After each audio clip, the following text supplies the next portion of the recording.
Aiman dah main dah watak ni, arrogant before. I think kelainan watak ni Aiman bawa is the level of maturity way different lah. It's more mature daripada apa yang sebelum-sebelum ni. Third time, Emma is still Emma, Aiman is still Aiman. Alhamdulillah, Mike is still Mike, and kita orang had fun lah. Sangat mudah bekerjasama dengan dia orang semua. Pelakon lain semua pun kalau korang tengok pun lebih kurang sama je pelakon dia, except for Jana Nick, first time memang berlakon dengan dia, but still she's a good actress. Semua orang tahu Nami Island is tempat penggambaran Winter Sonata, so expectation was sangat-sangat cantik. Memang cantik, tapi bila kita orang turun je Flying Fox tu, Nami Island tu bau busuk. Percaya tak? Serius lah, ini tempat dia orang shoot Winter Sonata, asal bau tai. Rasa tertekan jugalah sebab ni karya Suri Riana, ramai yang kenal penulis buku ni. So bila diberi tanggungjawab, I might give my best. Of course, sebagai pelakon, I might cuba bagi daripada segi sudut apa yang I faham, and hopefully everyone likes it lah. Cerita ni bukan cerita satu yang korang kena memikir terlalu stres. Tak perlu fikir, tak perlu guna otak, tak perlu terlalu deep. Datang, wayang, tengok, release your mind, relax. Saya tak pernah masuk kelas. So kakak saya, Yaya Mak Embo, dia seorang pelakon daripada dulu. Dia yang banyak ajar saya, dia yang guide saya, dia yang bawa saya masuk industri ni. Kalau tak saya dulu memang saya takut, saya tak buat, saya jenis yang pendiam. Sekarang saya dimak cakap pun sebab dia. Ini kali ketiga saya berlakon dengan Aiman, dan saya rasa dia hero saya yang sangat perfect tau. Aiman ni dia kelakar, and dia jenis pelakon yang spontaneous. Dia boleh buat apa saja. Kalau dia dah berlakon dengan saya, kebanyakan tak ada dalam skrip pun, dia buat je. So bila dia buat spontan, saya estirop, saya sambut. Aiman dia sangat profesional dan dia sangat bagus atas lakonan dia. Seorang pelakon yang hebat, you tak kisahlah you dah suami orang ke, isteri orang ke, ada boyfriend ke, tak ada boyfriend ke, you single ke apa ke, if you pelakon yang hebat, you hargai watak yang dapat, you boleh bawa benda tu dengan betul. Tapi saya memang jenis kat set saya gila-gila, gelak-gelak ketawa main-main, sebab saya selesa dengan semua, dengan director, dengan kru memang grade A, director, wardrobe, makeup artist semua A, hero saya pun bagus. Mungkin sebab tu saya ada feel kot. Benda ni dah novel, penonton dah banyak baca, dah ada bayangan diorang sendiri. Untuk saya nak bawa karakter ni memang sangat berat untuk saya, sebab banyak scene yang diorang potongkan, sebab saya banyak yang tak boleh batas yang cerita jaga. So banyak yang scene dah potong. Boleh ke penonton terima sebab saya banyak kena potong? Mungkin kalau ambil pelakon lain tak ada hal kan. Tapi saya dah buat yang terbaik, dan saya rasa hopefully lah korang suka dan support.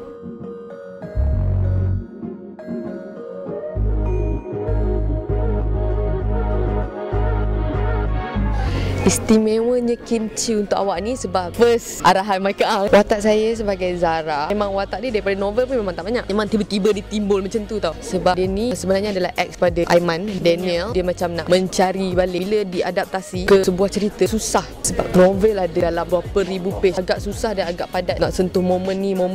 Banyak scene, terlalu banyak babak, banyak benda yang dikompreskan. Itu rambut saya bawa sendiri. Saya memang cuba untuk dapat lain, dan saya tak nak orang dibayangi oleh Jana ni. So orang tengok tu Zara. Kalau rambut terkejung, rambut Zara bukan rambut apa yang saya pakai, saya make up, saya berbincang, saya nak macam ni. Saya tak nak bawa Jana ni, saya nak bawa Zara. Apa yang dilontarkan dialog, apa yang saya buat tu adalah saya sebagai Zara, bukan Jana ni lah. Walaupun watak kita sikit, kita nak bagi impact. At least kalau orang tak ingat sebab watak saya bagus, orang ingat sebab rambut saya macam helmet. Saya tak pernah buat filem kan. Saya rasa macam terlalu ramai kru, banyak kamera, director and all. So kita macam okay, aku nak buat apa ni. Tapi kalau drama, kita macam okay abang nak apa, master shot, close up, kita faham nak bagi mana. Tapi bila dia tak ada close up macam tu, sebab dia dah besar kan. Orang kata bukan terhad dari segi acting, cuma dia macam oh ni benda baru, aku tak pernah buat macam ni, buat filem. Saya memilih Kimchi Untuk Awak sebagai filem pertama I sebab ala orang kat luar tu memang tahu I buat cerita romantik, love, filem. So dia dah jadi macam satu forte I. Bila I baca Kimchi Untuk Awak, dia betul-betul mengingatkan I macam filem-filem Korea. Ada semua rencana, ada sedih, gelap, marah, antagonis. Dia orang macam satu mold. So bila I baca buku tu, memang dia memenuhi kriteria tu. Sebab itulah I buat tu. Lagipun cerita I memang nak buat filem yang romantik tapi tak klise and tak menjengkelkan. Memang ada nampak Emma Mai Imbong sebagai Bella. Daniel tu macam terfikir jugalah, mana aku nak cari Cina yang boleh cakap Melayu, yang I boleh tipukan sebagai Korea campur Melayu kan.